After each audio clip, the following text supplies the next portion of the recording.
I have the pleasure of being in Knoxville, Tennessee this morning with a young and very dynamic garden designer, Jack McCoy. And Jack has welcomed us to his garden and is going to tell us a little bit about how the garden came to be. Yeah. How did all of this that's surrounding us happen? Well, it's been a kind of a 15 or so year journey that's kind of aligned with my journey and training as a gardener, garden designer. And through my experiences, really my dad and I are kind of the duo in charge here. Right. And so he is really who got me in even if it was subconsciously as a kid, right, kind of got me into gardening. And so it's been kind of the past 10 years, since being in England and back. I had the good fortune of training at Great Dixter, right, which is arguably the best, horticultural training garden in the world. And so, combined with training at Chanticleer Garden in Philadelphia, which again is kind of America's sister garden, right, with that same ethos and education and training.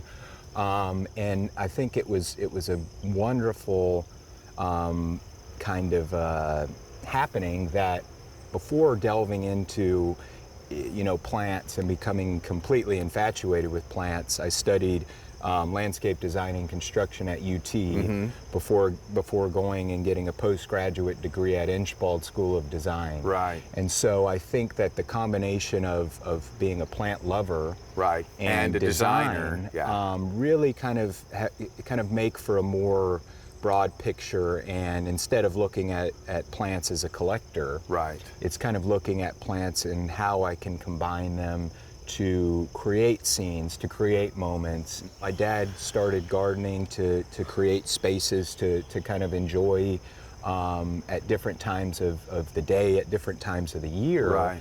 And that was, all good and well, but really in the past 10 years, we've kind of said, okay, we've made this into a proper garden. Right. How do we expand? How do we grow? Exactly. Responsibly, knowing that we're in a suburban residential area with about a little over 2 acres. And the site is actually quite wonderful in that it's got topography to work with. Yeah. Create those spaces, those scenes, those moments. Gardening and garden design is the most dynamic form of art, in that you're painting with living things. Right. And so, to have a plan and set it down and expect that the a landscape is going to stay that way and not ebb and flow and not be improved on is not such a sensible way of going about it.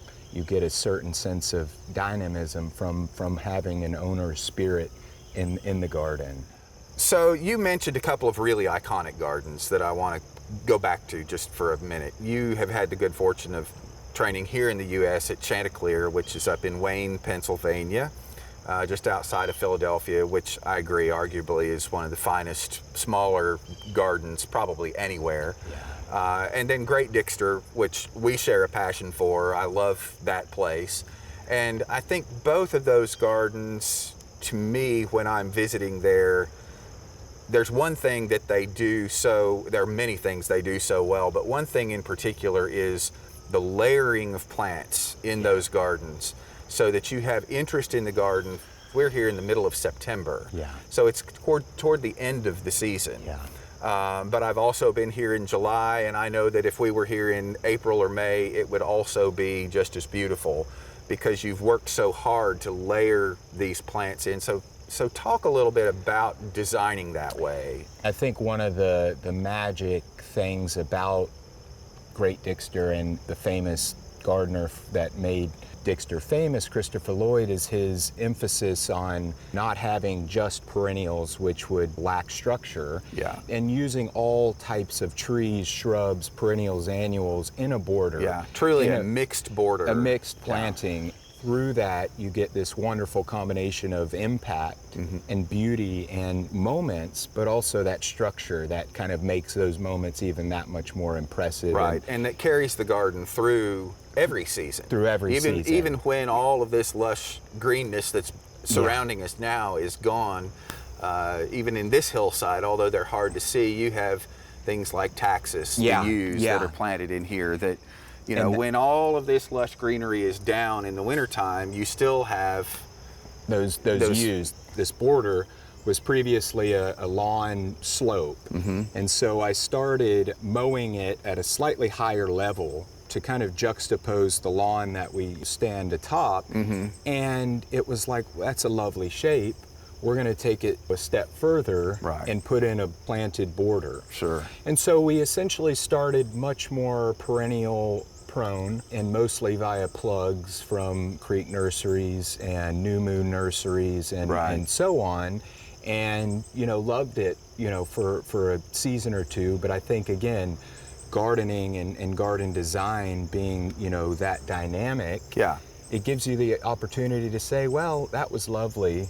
And we had a wonderful time with that, but how do we push it? The ideas are invaluable, and I think that is an important part of gardening, is to visit gardens and to get inspiration and to look at catalogs and look at books. But I think that kind of looking at it as a dynamic space and manipulating those ideas that you see at gardens to suit your garden.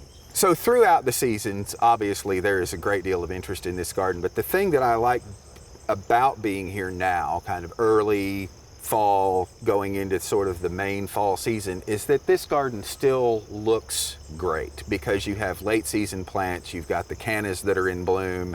Tell me a little bit about your planting process and the plants that you have used to get this late season interest. You know, looking at the border and having impact, you know, throughout the year can be done in a number of ways. Cannas, for instance, I got, you know, a number of them from Plant Delights where I was lucky enough to work, and I thought, well, the border gets a bit tired and a bit loose for my liking come end of August, September. How can I add a bit of freshness and a bit of foliar structure? Yeah, and some structure that I find important at this time of year.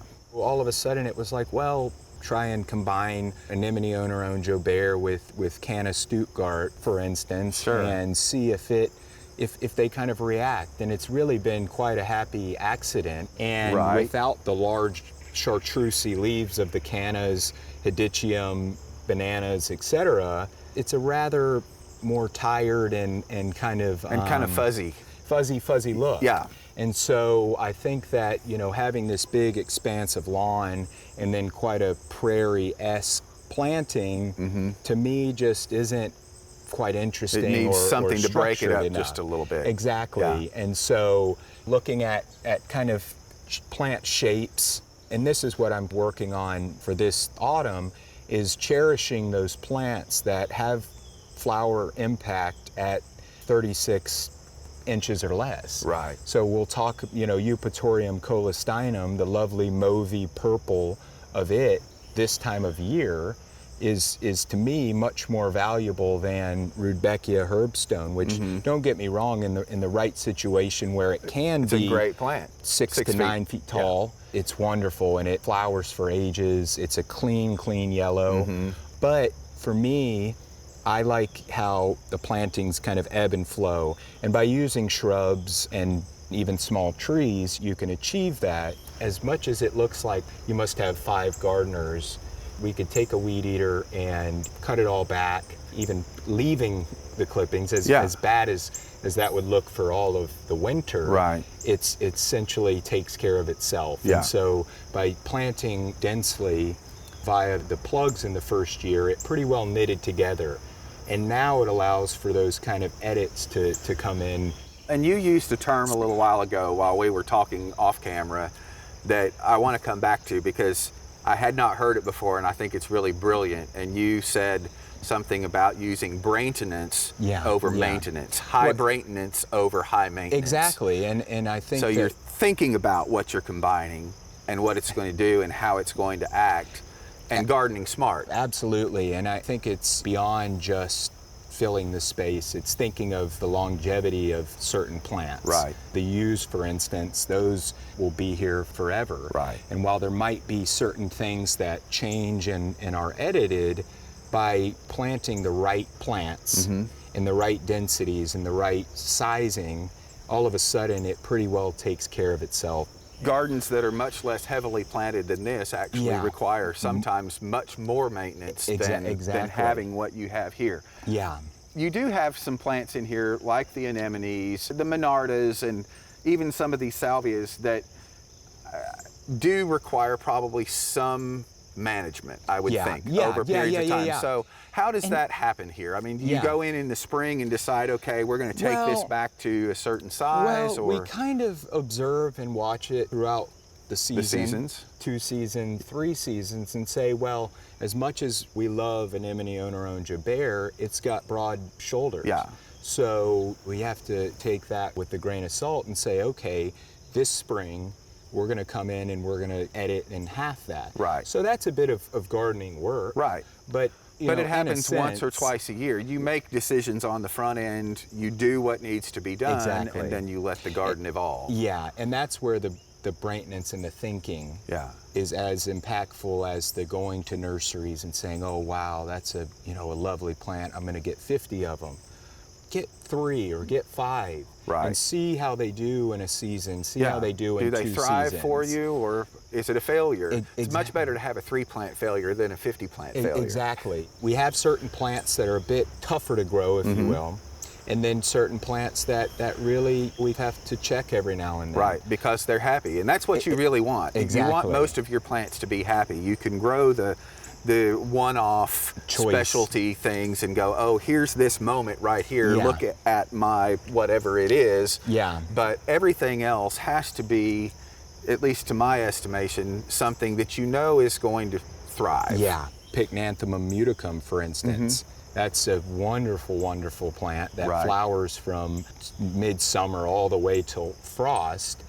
It can almost fight it out with the anemone. Right. And knowing that they're going to come to a standstill, but being delicate and not invasive enough or intrusive enough that Phloxgena, which has just gone over, can flower up and through and combine with the pycnanthemum. With the pycnanthemum, yeah. So, and knowing that Phloxgena is quite a good doer, that's something that we promote.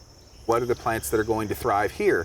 And what thrives here may not thrive in my garden in Middle Tennessee or somebody's garden in West Tennessee. Yeah. It is about experimenting and finding that list of plants that works really well for you and then combining them in interesting and intriguing ways, I think. Exactly, and that's where horticulture and American horticulture in general, the literature is almost quite restricting in that it's this rule, you have to do this at this time of year, no, that plant won't ever grow. Garden, do what pleases you, because that will end up in a much more dynamic, interesting garden or planting that has a bit of your heart in it, and that just kind of creates the magic.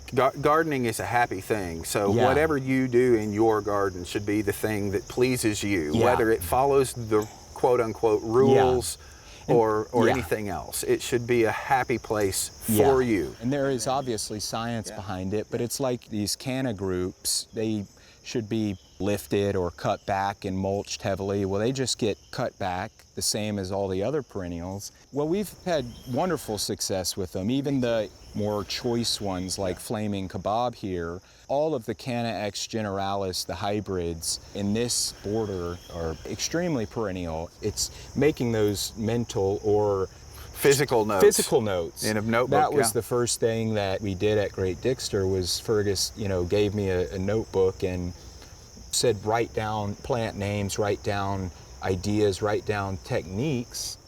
It is important to observe and to say, okay, that was a great success, and then move forward and continue on that success. There are a few plants in here that I want to point out that are a little unusual. Tetrapanax down at the far end, which is a great textural plant, one that probably does need a little management from time to time, I'm guessing. Yeah, absolutely. And then you've got some great cannas in here. And I know the variegated one is kind of hard to find and sometimes a little temperamental as cannas go. I mean, most cannas are pretty foolproof. Yeah. But Stuttgart? Yeah, Stuttgart's wonderful, wonderful. And then over here you've got Hedychium coronarium flowering. And there's one really nice fresh flower on it this morning. Yeah, exactly. Which is the one they also call butterfly ginger. So they've got those large white flowers and they're incredibly fragrant in the evening. So that's a really nice garden addition. Absolutely, and it's a clean white. Yeah. You know, a top chartreuse, lovely strappy foliage that, again, catches the light. Well, Jack, I want to thank you for all of your tips and tidbits and your obviously vast knowledge of gardening in general, but also inspiring people here in Tennessee to really think about gardening differently. We really appreciate you letting us come and see the garden. Absolutely, and I think that's kind of the magic of the industry, is that 99% of people in gardening are wonderful people. Yeah. And I think that it comes a lot from the health and happiness benefit of gardening, and whether that's having a few pots on your front porch or expansive flower-filled garden, I think that there's something subconscious and now even scientifically somewhat proven that gardening and getting one's hands dirty is an emotional benefit. Thank you for sharing this little place of your happiness with us. We really appreciate it. Absolutely, anytime. If you liked this video, we've got a wide range of gardening related topics here on our channel. Home garden tours, plant showcases, tips from growers, and much more. Take a dive into our archive and be sure to click to subscribe so you can catch all of our new topics. Until next time.